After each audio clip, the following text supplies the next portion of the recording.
เทคโนโทโฮมสวัสดีครับฝากกดติดตามกดไลค์กดแชร์ให้ด้วยนะครับสวัสดีครับสำหรับคลิปนี้นะครับผมก็จะมารีวิว Air Detector นะครับหรือเครื่องวัดมลภาวะทางอากาศนะครับโดยเครื่องรุ่นนี้ก็จะแสดงผลได้6ค่านะครับราคาของเครื่องก็จะอยู่ที่ประมาณ 500-600 บาทนะครับซึ่งหาซื้อได้จาก Shopee หรือ Lazada นะครับในกล่องนะครับก็จะประกอบไปด้วยนะครับ1สายชาร์จนะครับเป็น USB Type C นะครับ2ตัวเครื่องวัดนะครับ3เป็นคู่มือภาษาอังกฤษกับภาษาจีนนะครับโดยเครื่องรุ่นนี้ก็จะมีสีดำกับสีขาวนะครับรูปร่างของตัวเครื่องก็ประมาณนี้ครับ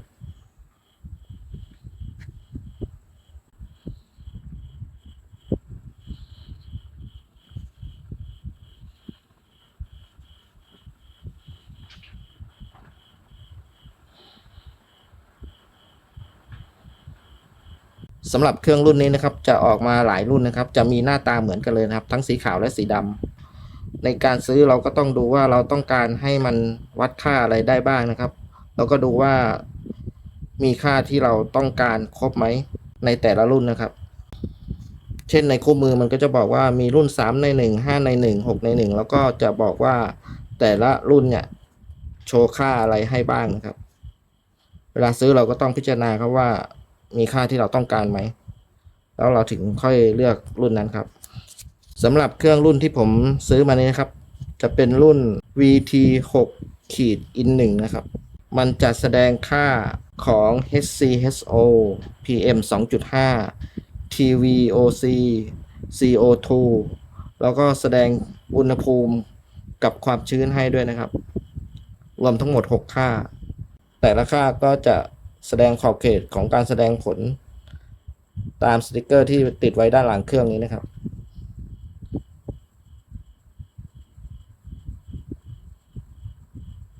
คุณสมบัติของเครื่องรุ่นนี้นะครับตัวจอนะครับจะเป็น LCD TFT นะครับขนาดเครื่องก็จะอยู่ที่ยาว90นะครับกว้าง70แล้วก็หนา35 มมนะครับตัวนี้จะใช้ไฟ5โวลต์นะครับใช้ USB 500 มิลลิแอมป์ Type C นะครับในการชาร์จแบตเตอรี่ภายในก็จะเป็นโพลิเมอร์ลิเธียมนะครับขนาด 1,200 มิลลิแอมป์นะครับจากที่ทดลองก็สามารถเปิดทิ้งไว้ได้ประมาณ 3-4 ชั่วโมงครับที่ตัวเครื่องนะครับก็จะมีสวิตช์ปิดเปิดตัวนี้นะครับปุ่มเดียวครับในการควบคุมแล้วก็มีช่องเสียบ USB Type C นะครับสำหรับชาร์จแบตเท่านั้นนะครับแล้วก็มีที่ห้อยผนังได้ครับ2รูแล้วก็ตัวลำโพงบอกเสียงเตือนนะครับเวลาค่าที่วัดได้เกินมาตรฐานค่าใดค่าหนึ่งหรือเวลาเรากดสวิตช์ก็จะมีเสียงบีบดังขึ้นนะครับช่องลมพวกนี้นะครับเอาไว้ให้อากาศผ่านเข้าไปนะครับเวลาติดตั้งเราอย่าให้อะไรไปบังนะครับไม่งั้นมันจะวัดค่าผิดพลาดได้ครับต่อไปเรามาดูการใช้งานเครื่องนะครับก่อนอื่นเลยก็สวิตช์มีอยู่ปุ่มเดียวนะครับสวิตช์ตัวนี้ก็จะมีหลายหน้าที่ด้วยกันนะครับก่อนอื่นเลยเราก็กดสวิตช์ค้างไว้3วินะครับเพื่อทำการเปิดนะครับจากนั้นถ้าต้องการปิดก็กดสวิตช์ power ค้างไว้3วิเช่นกันเครื่องก็จะดับนะครับช่องนี้ก็จะเป็นช่องสำหรับชาร์จแบตเท่านั้นนะครับเป็นขั้ว Type C นะครับเวลาชาร์จด้านนอกมันก็จะไม่มีสถานะอะไรบอกนะครับยกเว้นแต่เราเปิดเครื่องก่อนนะครับมันก็จะมีสถานะแบตเตอรี่วิ่งอยู่นะครับเหมือนกับการชาร์จมือถือนะครับด้านข้างนี้ก็จะเป็นช่องลมนะครับด้านหลังก็จะมีที่สำหรับแขวนนะครับแล้วก็ตัวลำโพงนะครับสำหรับเวลาเรากดปุ่ม power ในแต่ละครั้งจะมีเสียงบีบดังครับแล้วก็เวลาค่าที่เราทำการวัดเกินมาตรฐานมันก็จะมีเสียงเตือนบอกเราครับรูด้านข้างนะครับก็เอาไว้ให้อากาศผ่านเข้าไปนะครับถ้าเราติดตั้งอย่าให้อะไรไปปิดบังช่องพวกนี้นะครับไม่งั้นการวัดจะผิดพลาดครับสำหรับเครื่องรุ่นนี้นะครับมันจะไม่สามารถตั้งค่าอะไรได้เลยนะครับไม่ว่าจะเป็นค่ามาตรฐานต่างๆนะครับมันจะถูกโปรแกรมมาแล้วจากโรงงานนะครับซึ่งผมก็ไม่รู้ว่าค่ามาตรฐานที่เขาโปรแกรมไว้แต่ละค่ามีค่าเท่าไหร่บ้างนะครับเมื่อเรากดปุ่ม Switch Power เพื่อเปิดเครื่องเรียบร้อยแล้วต่อไปเราจะมาดูการแสดงผลที่หน้าจอนะครับว่ามันแสดงค่าอะไรให้เราบ้างนะครับสำหรับเครื่องรุ่นนี้นะครับ ก่อนอื่นเลยนะครับด้านบนนี้ก็จะบอกสถานะแบตเตอรี่นะครับต่อไปค่าแรกที่โชว์ก็คือ PM 2.5 นะครับคือวัดค่าฝุ่น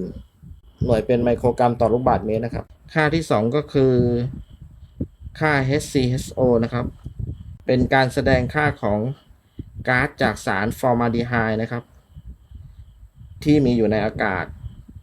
สารพวกนี้ก็จะอยู่ในพวกสีกาวหรือกลิ่นใหม่ของเฟอร์นิเจอร์ต่างๆนะครับว่าอยู่ในปริมาณมากแค่ไหนค่าที่ 3 ก็คือค่า TVOC นะครับค่านี้ก็จะแสดงค่าการวัดก๊าซที่เกิดจากสารประกอบอินทรีย์ที่มีอยู่ในอากาศนะครับค่าที่ 4 ก็คือ CO2 นะครับเป็นการแสดงค่าปริมาณก๊าซคาร์บอนไดออกไซด์ที่มีอยู่ในอากาศนะครับหน่วยก็ตามที่เขียนไว้ด้านหลังในจอเลยครับค่าที่ 5 ก็คือค่าอุณหภูมิที่วัดได้นะครับค่าที่ 6 ก็เป็นเปอร์เซ็นต์ความชื้นนะครับโดยค่าอุณหภูมิเราสามารถเปลี่ยนเป็นองศาฟาเรนไฮต์หรือองศาซีได้นะครับโดยการกดสวิตช์ power นะครับกดปล่อยครับมันก็จะเปลี่ยนค่าไปเรื่อยๆครับแบบนี้ครับสีของค่าแสดงผลต่างๆที่แสดงบนจอนี้นะครับจะเป็นสีที่ฟิกมานะครับมันจะไม่ได้เปลี่ยนแปลงตามสภาพค่ามาตรฐานนะครับคือมันเป็นสีไหนก็เป็นสีนั้นเลยครับไม่สามารถเปลี่ยนเองอัตโนมัติได้นะครับถ้าเราจะดูค่าเกินมาตรฐานให้เรามาสังเกต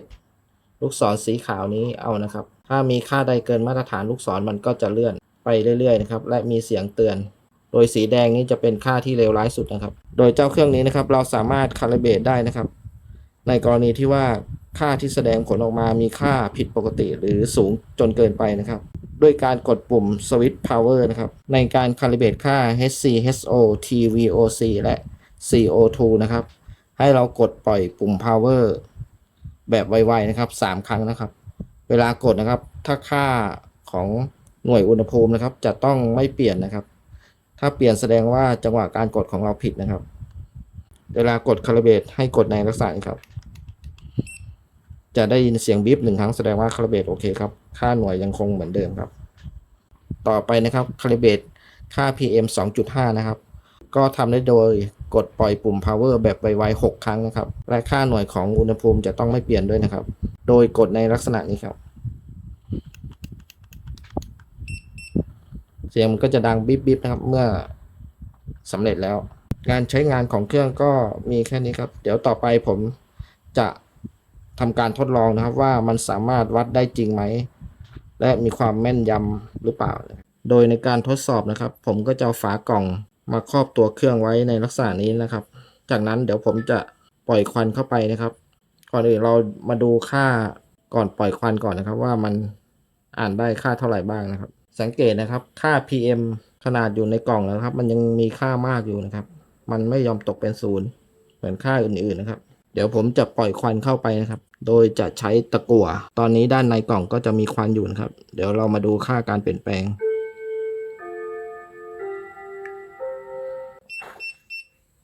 เห็นไหมครับเมื่อค่ามันวิ่งมาถึงสีแดงนะครับสังเกตนะครับมีค่าเกินมาตรฐานนะครับตัวลูกศรสีขาวก็จะมาอยู่ที่ตำแหน่งสีแดงแล้วก็มีเสียงดังบีบขึ้นนะครับเมื่อสักครู่ค่าต่างๆก็จะมีการเปลี่ยนแปลงนะครับเพราะว่าข้างในกล่องมีควันอยู่นะครับซึ่งค่า PM 2.5 นะครับมันแม็กซ์สุดได้